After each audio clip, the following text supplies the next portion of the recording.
माननीय सदस्य श्री थोल थिरु मावल वन जी। மாண்புமிகு அவைத் தலைவருக்கு வணக்கம். இந்த விவாதத்தில் பங்கேற்று உரையாற்றுவதற்கான வாய்ப்பை நல்கிய தங்களுக்கு எனது நன்றியை உரித்தாக்குகிறேன். பஹல்காமில் நடந்த பயங்கரவாத தாக்குதலில் அப்பாவி பொதுமக்கள் 26 பேர் படுகொலை செய்யப்பட்டனர்.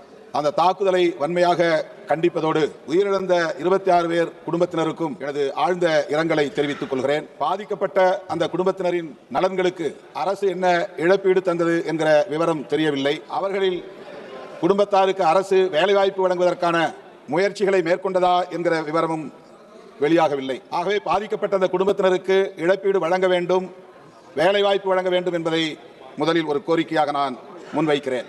அந்த படுகொலையை தடுத்திருந்தால் நாம் பெருமைப்படலாம், இந்த அரசின் நடவடிக்கையை பாராட்டலாம். ஆனால் படுகொலை நிகழ்ந்துவிட்டது, 26 அப்பாவிகள் உயிரிழந்திருக்கிறார்கள். இந்த நிலையிலே நாங்கள் துல்லியமாக தாக்குதல் நடத்தியிருக்கிறோம், திருப்பி தாக்கியிருக்கிறோம் என்று பெருமை பொங்க பேசுகிறோம். இதில் பெருமைப்படுவதற்கு என்ன இருக்கிறது என்று எனக்கு விளங்கவில்லை. மிகப்பெரிய நாடு, பாகிஸ்தானோடு ஒப்பிடுகிற போது பல மடங்கு வலிமையுள்ள ஒரு தேசம், 140 கோடி மக்கள் தொகை கொண்ட ஒரு பெரிய நாட்டை மிக இலகுவாக அவர்கள் உள்ளே புகுந்து தாக்கிவிட முடியும் என்பதற்கு ஒரு சான்றாக இந்த பஹல்காம் தாக்குதல் மீண்டும் ஒரு அச்சுறுத்தலை ஏற்படுத்தி இருக்கிறது. இது நாட்டின் பாதுகாப்புக்கு விடப்பட்ட சவால். இது நாட்டின் மக்களுக்கு உள்ள பாதுகாப்பை அச்சுறுத்தக்கூடிய ஒரு நடவடிக்கை. உளவுத்துறையின் தோல்வி, பாதுகாப்புத்துறையின் தோல்வி, ஆட்சி நிர்வாகத்தின் தோல்வி என்பதை சுய விமர்சனமாக முதலில் நாம் ஏற்றுக்கொள்ள வேண்டும். அதுதான் நம்மை மீண்டும் வலுப்படுத்துவதற்குரிய வாய்ப்பை உருவாக்கி தரும். வெளியுறவு கொள்கையும் தோல்வியடைந்திருக்கிறது என்பதைத்தான் இது காட்டுகிறது. காஷ்மீர் தொடர்பாக நாம் எடுத்திருக்கிற நிலைப்பாடும் தோல்வியடைந்திருக்கிறது என்பதைத்தான் இந்த தாக்குதல் உறுதிப்படுத்தி இருக்கிறது.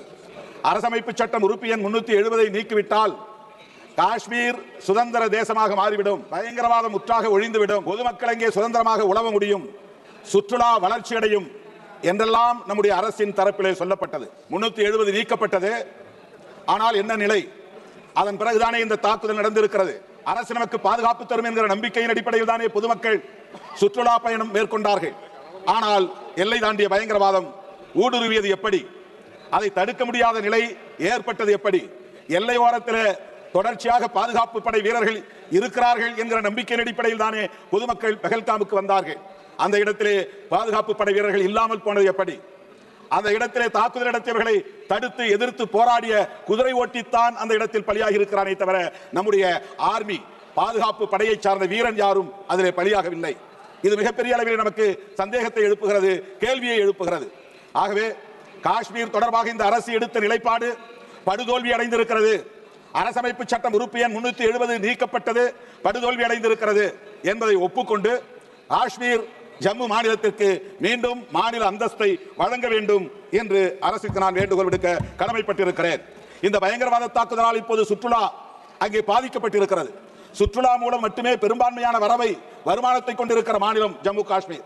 இன்றைக்கு அதனால் ஏற்பட்டிருக்கிற பாதிப்பை ஈடு செய்யும் வகையில் நம்முடைய மைய அரசு, ஒன்றிய அரசு சிறப்பு பொருளாதார உதவியை ஜம்மு காஷ்மீர் மாநிலங்களுக்கு வழங்க வேண்டும், மாநிலத்திற்கு வழங்க வேண்டும் என்று கேட்டுக்கொள்கிறேன்.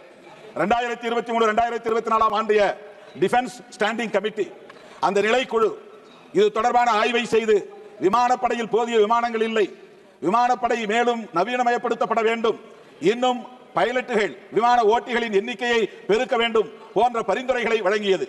ஆனால் இதுவரையில் அது குறித்து அரசு எந்த முயற்சியையும் மேற்கொள்ளவில்லை. ரஃபேல் விமானம் சுட்டு வீழ்த்தப்பட்டதாக பாகிஸ்தான் கூறுகிறது. நாம் சொல்லுகிறோம் அவர்களை துல்லியமாக தாக்கினோம், அந்த பயங்கரவாதிகளின் பதுங்கு முகாம்களை அழித்தோம் என்றெல்லாம் பெருமை பொங்க சொல்லுகிறோம். பாகிஸ்தான் அரசும் அப்படித்தான் சொல்லுகிறது. ஸ்ரீநகர், ஜம்மு, பூஜ், பத்திண்டா போன்ற பல பகுதிகளை சுட்டிக்காட்டி இங்கெல்லாம் நாங்கள் தாக்குதல் நடத்தியிருக்கிறோம், ரஃபேல் விமானங்கள் 2 விமானங்களை சுட்டு வீழ்த்தியிருக்கிறோம் என்று சொல்லுகிறார்கள். இது எது உண்மை என்பது நமக்கு தெரியவில்லை, பொதுமக்களுக்கு புரியவில்லை. ரஃபேல் விமானங்கள் சுட்டு வீழ்த்தப்பட்டது உண்மையாக இருந்தால் அந்த விமான தொடர்பாக நடந்த ஊழல் குறித்த விசாரணை தேவைப்படுகிறது.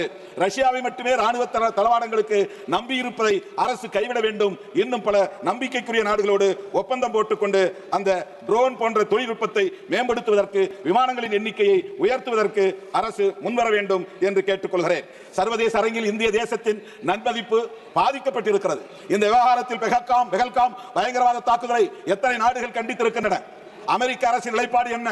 அந்த நாட்டின் ராணுவ அதிகாரியை அழைத்து அவர் விருந்து கொடுக்கிறார். அதற்கு என்ன பொருள்?